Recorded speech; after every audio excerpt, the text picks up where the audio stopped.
The Diamond Sutra is one of the most famous Buddhist texts in the world. But for many modern readers, it feels like someone took a spiritual teaching, folded it into a riddle, then hid the instructions in another riddle.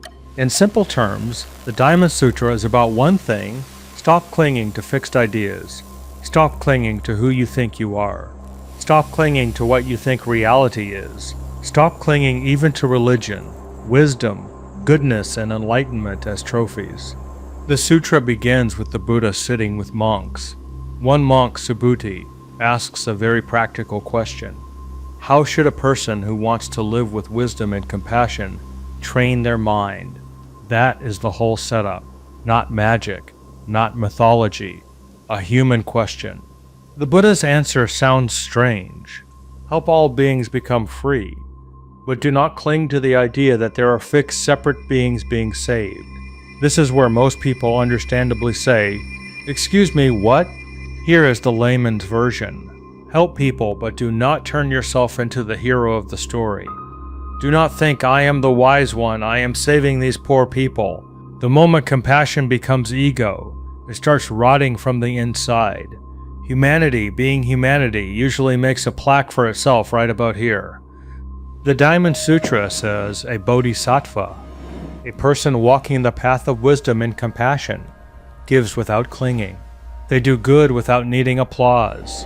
They serve without keeping a spiritual receipt.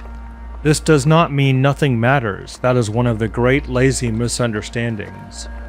The sutra is not saying people are fake, suffering is fake, or kindness is pointless. It is saying that the labels we put on things are not the whole truth. Think about your own identity. You may say, "I am my job. I am my past.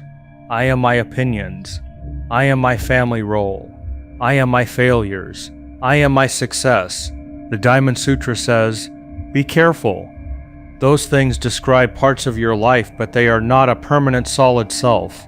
The sutra keeps using a strange pattern. This thing is not this thing, therefore it is called this thing. Merit is not merit, therefore it is called merit. A being is not a being, therefore it is called a being. This sounds like philosophical vandalism, but there is a point. The point is that words are useful, but they are not reality itself. A map can help you get across town, but you would be very foolish to try to drive on the map.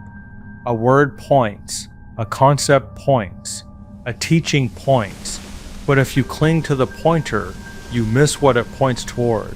This is why the sutra compares the Buddha's teaching to a raft. A raft helps you cross the river, but once you reach the other side, you do not carry the raft on your back for the rest of your life, unless you are deeply committed to making everything harder, which, to be fair, is a popular human hobby. Religion, philosophy, therapy, politics, identity, even Buddhism itself, all of these can become rafts we refuse to put down. The Diamond Sutra warns us not to worship the tool. Use the teaching. Do not become trapped by it. Another major teaching is about perception. The Buddha says the enlightened one cannot be truly seen through physical form or sound. In plain English, do not confuse the appearance of wisdom with wisdom itself. Someone can wear robes, use sacred words, quote scripture, and still be completely trapped in ego. Someone else may never use religious language at all and still live with patience, clarity, and compassion. The package is not the thing. The sutra also says the mind cannot be pinned down. Past thought is gone, future thought has not arrived, present thought slips away the moment you try to grab it. So what exactly are you defending when you defend your ego? Mostly a moving slideshow with legal representation. This is not asking you to become blank or motionless. It is asking you to notice how much suffering comes from clutching thoughts as if they were solid facts. I am ruined. I am superior. They insulted me. I must win. The Diamond Sutra says, look closely. These thoughts arise, change, and vanish. Then comes one of the most beautiful ideas in the text. Practice virtue without attachment. Do good, but do not build a statue of yourself inside your own head. Be patient, but do not become proud of being patient. Seek wisdom, but do not become a collector of spiritual trophies. The Diamond Sutra is especially hard on spiritual achievement. It says that someone who thinks, "I have attained enlightenment," has already missed the point, because now enlightenment has become another possession, another identity, another shiny object for the self to polish. The sutra is not anti-goodness, it is anti-grasping. It does not say do nothing. It says do what helps, but do not cling to the doer, the deed, or the reward. That is a much sharper teaching than just be nice. For an average American life, this can be translated very simply. Love your family, but do not turn them into extensions of your ego. Work hard, but do not mistake your job title for your soul. Help others, but do not secretly demand worship. Have beliefs, but do not confuse your opinions with reality itself. The sutra ends with a famous image. All conditioned things should be seen like a dream, an illusion, a bubble, a flash of lightning. That does not mean life is worthless. It means life is fragile, brief, changing, and impossible to possess. A bubble can be beautiful even though it bursts. A dream can move you even though it passes. A life can matter deeply even though it cannot be held forever. The Diamond Sutra asks us to live inside that truth without panic. So, what is the Diamond Sutra saying?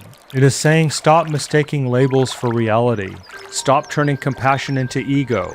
Stop turning teachings into cages. Stop trying to possess a self that is always changing.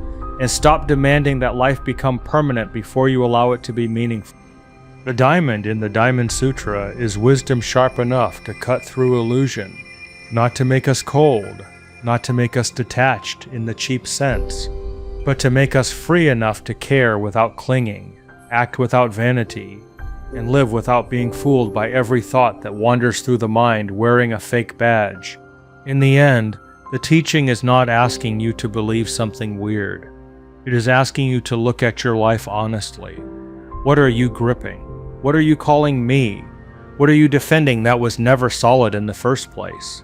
The Diamond Sutra teaches that everything we cling to, self, status, beliefs, even spiritual wisdom, is less solid than we think. But once we stop clinging, we do not become empty. We become available to help, to see clearly, and to live without turning every passing thing into a prison.